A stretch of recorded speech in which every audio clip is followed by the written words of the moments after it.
Hi, ladies and gentlemen, honorable educators, respected opponents, and member of the House. My name is Ayesha, and I here stand by for the negative team. And here I would like to tell you about my opinion regarding this House believes that religious scholars should be active in social media. So, the positive team paints a picture of social media as a neutral digital classroom where scholars can simply walk in and provide the light into the darkness. But however, they ignore the fundamental nature of these platforms. Social media is not a seminar hall. It is an attention economy driven by the algorithms that reward brevity over depth and outrage over nuance.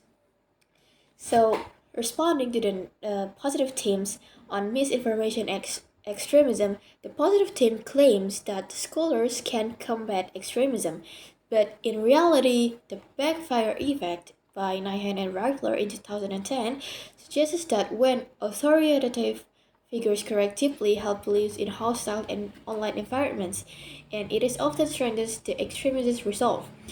By entering the fray, scholars provide extremists with a high-profile target, often amplifying the reach of the very misinformation they seek to squash through quote tweeting or algorithmic engagement, and then responding to accessibility and humanization. While humanizing sounds positive, the positive themes forget that religious authority relies on crowds and distance. By placing a scholar next to a dance trend or a cat video, you don't make religion more relevant, you secularize the sacred. When a scholar is subject to the comment section of a TikTok video, their divine or scholarly authority is democratized into just another opinion, eroding the way of their guidance. So my argument is the first. Our first, the structure and compatibility of social media and scholarship. Depth theological study requires context, nuance, and slow reflections. Social media requires speed, brevity, and punchiness. So, first of all, on platforms like X or TikTok, scholars are forced to provide snippets or fatwas or theological rulings. Research from the Pew Research Center indicates that social media users have significantly shorter attention spans. It is a complex issue of jurisprudence cannot be solved in a 280 character thread. So the result from this scenario is scholars are forced to dumb down the faith. When you simplify the complex to fit an algorithm, you are spreading the truth.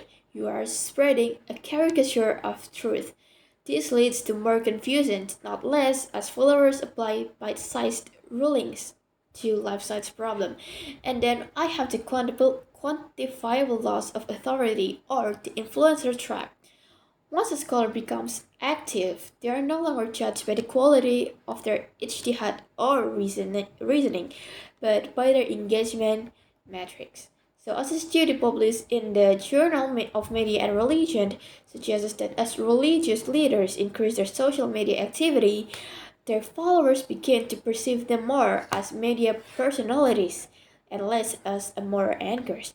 And then to stay relevant as the positive team's desires, scholars must cater to what is trending. To shift the scholar's role from a leader who guides the public to a follower who chases the public's fleeting interests. And then weaponizing the sacred. The positive team argues scholars will bridge gaps. We argue they will widen them.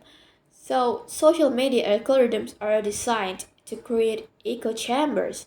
When a scholar poses a nuanced take, it is rarely seen by the other side, and instead, it is weaponized by their own followers to attack others. And according to research on digital polarizations by Settle in 2018, the presence of high status authority figures in digital conflicts actually increases affective polarizations. So instead of a scholar being a neutral arbiter of peace, they become a digital general for one side of a culture war.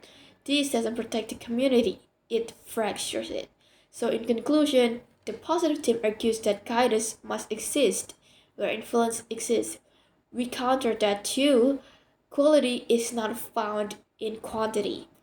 In water in a well is deep and pure. If the water in a well is deep and pure, people will travel to it. by trying to pipe the water through the rusted, leaky pipes of social media, the positive team ensured that water arrives contaminated. So, the scholar's role to stand above the fray of fleeting digital trends, providing a permanent, stable foundation for those who seek depth.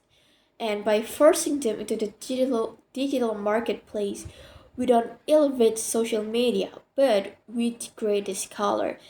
So, for this reason, we must oppose the motion. We believe religious scholars should remain in the spaces that allow for dignity and depth for the work they deserve. And I think that's all from me. That's all that I can tell you guys. And I would like to say thank you first and wassalamualaikum warahmatullahi wabarakatuh.